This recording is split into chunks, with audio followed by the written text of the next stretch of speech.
અમરેલીના ગ્રામ્ય વિસ્તારોમાં ગેસ એજન્સી દ્વારા ગ્રાહકોને લૂંટવામાં આવતા હોવાના ગંભીર આક્ષેપો ઉઠ્યા છે। અગવાન ભારત ગેસ ગ્રામીણ વિતરકના કર્મચારીઓ પર આક્ષેપ છે કે તેઓ મેન્ટેનન્સ અને વીમાના નામે ગ્રાહકો પાસેથી રૂપિયા 250 વસૂલે છે અને તેની સામે માત્ર રૂપિયા 60ની જ પહોંચે છે। મોટા ગોખરવાડા, ચાંદગઢ અને રાજસ્થળી જેવા ગામોના લોકોનો આક્ષેપ છે કે જો પૈસા ન અપાય તો એજન્સી દ્વારા કનેક્શન કાપી નાખવાની ધમકી આપવામાં આવી છે। ઉજ્જવલા યોજનાના ગરીબ લાભાર્થીઓને પણ ડરાવીને તેમની પાસેથી નાણાં ખંખેરવામાં આવતા હોવાના આક્ષેપ સાથે મામલતદારને રજૂઆત કરવામાં આવી હતી। આ સમગ્ર કૌભાંડમાં કોઈ પણ બિલ વગર ગેસની નળી પધરાવી દેવાતી હોવાનું પણ બહાર આવ્યું છે, જેને પગલે મામલતદારે હાલ કામગીરી બંધ કરાવી તપાસના આદેશ આપ્યા છે। મારું નામ નાજાભાઈ વાલાભાઈ જાદવ, ગામ સાનગઢ।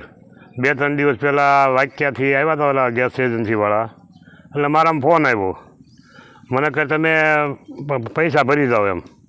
મેં કીધું છે ને તો વીમાના, એટલે હું ગયો ને પંચાયત ઊભી છે, 250 રૂપિયા લીધા મારી પાસેથી અને આ મને પહોંચ આપી, એમાં 60 રૂપિયા લખેલા છે, બરાબર। અને જે પાઇપ આપી કે પાઇપ તો તમને ફ્રીમાં આવે છે, આ વીમાના તમે 60 રૂપિયા લઈ તમારી પાસે। પછી અમારે એક માળી છે વિધવા, અહીંયાથી 2 કિલોમીટર છેટા હતા વાડીએ, એનામાં ફોન કર્યો હતો, એ કે હું આવી ગયું એમ નથી, તો તમે ગમે કોન્ટેક કરીને સાંજ પહેલાં પૈસા ભરી દો એમ।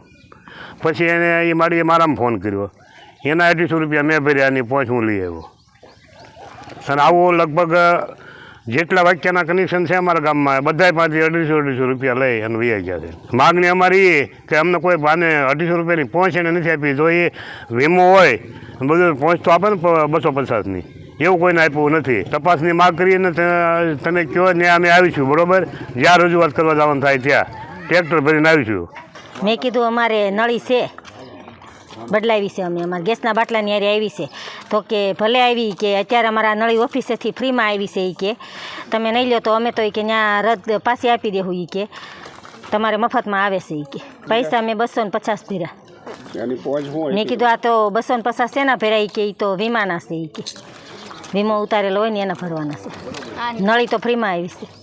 ક્યાં ભરવા ગયા હતા તમે? ગ્રામ પંચાયત। મારું નામ કુંવરબેન। હા, મારા માથે ફોન આવ્યો હતો ને મને એવી રીતે કીધું કે તમે ક્યાં છો? મેં કીધું વાડીએ છો, તો કે તમે પૈસા ગમે એને કોન્ટેક્ટ કરીને ભરી દો, અને ઓફિસ કઈ ઓફિસ? અહીંયા સાનગઢ પંચાયત ઓફિસ। પછી તમે શું કર્યું? પછી એ બંધ થઈ ગયા, પૈસા નાજાભાઈને દીધા, નાજાભાઈ ભરી દીધા।